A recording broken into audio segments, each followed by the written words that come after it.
Welcome to SRN video. Trichy Sabha other than Chennai city ஸ்டூடெண்ட்ஸ்க்கு lower exam result வந்துருச்சு. Prathmik Madhyama Rashtrabhasha exam result வந்துருச்சு. ஏற்கனவே பிரவேஷிகா ரிசல்ட் வந்துருச்சு. இப்போ லோயர் எக்ஸாம் ரிசல்ட் வந்துச்சு. கூகுளில் இந்தி பிரச்சார் சபா திருச்சின்னு டைப் பண்ணிங்கன்னா பிரச்சார் சபா வெப்சைட் அட்ரஸ் வரும். அதை கிளிக் பண்ணிங்கன்னா உங்களுக்கு இந்த ஹோம் பேஜ் ஓப்பன் ஆகும். இதில் மேலே Tamil Nadu state lower result published on 4th April 2026 நியூன்னு இருக்குது. அதை கிளிக் பண்ணிங்கன்னா உங்களுக்கு இந்த பேஜ் ஓப்பன் ஆகும். இதில் எக்ஸாம் இயர் 2026 இருக்குது. அதை எந்த சேஞ்சும் பண்ண வேணாம். எக்ஸாம் மந்த்து ஜான்வரியில் இருந்துச்சுன்னா அதை கிளிக் பண்ணிவிட்டு பிப்ரவரியில் மாற்றிக்கோங்க. இந்த டாட் பட்டனை கிளிக் பண்ணிக்கோங்க.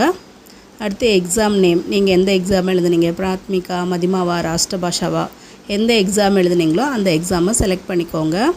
பிரச்சாரக் உங்களோட பிரச்சாரக் நம்பர் போட்டுக்கோங்க. நான் பிரச்சாரக் ப்ரைவேட் ஸ்டூடெண்ட்ஸ் உங்களோட ஹால் டிக்கெட் நம்பர், உங்களுக்கு முன்னாடி உள்ள நம்பர், உங்களுக்கு அடுத்துள்ள நம்பரை போட்டு கெட் ஸ்டூடெண்ட்ஸ்னு கிளிக் பண்ணிங்கன்னா உங்களோட ரிசல்ட்டை நீங்கள் பார்க்கலாம். மார்க் கம்மியாக இருக்குன்னு ஃபீல் பண்ணுற ஸ்டூடெண்ட்ஸ் ரீவேல்யூஷன் அப்ளை பண்ணலாம். இங்கே click here to download the revaluation form லோயர்னு இருக்குது.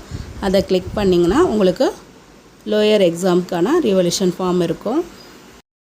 இப்போ இந்த ஃபார்மில் எக்ஸாமுக்கு அப்ளை பண்ணுற ஸ்டூடெண்ட் உங்களோட நேம் எழுதிக்கோங்க. அப்புறம் எந்த எக்ஸாம், பிராத்மிகா மதிமாவா ராஷ்டிரபாஷாவா, அதை டிக் பண்ணிக்கோங்க. தேர்வு என்ன, உங்களோட ஹால் டிக்கெட் நம்பரை போட்டுக்கோங்க. தேர்வு மையம்னா எந்த சென்டரில் நீங்கள் எழுதுனீங்களோ அந்த சென்டர் நேமு.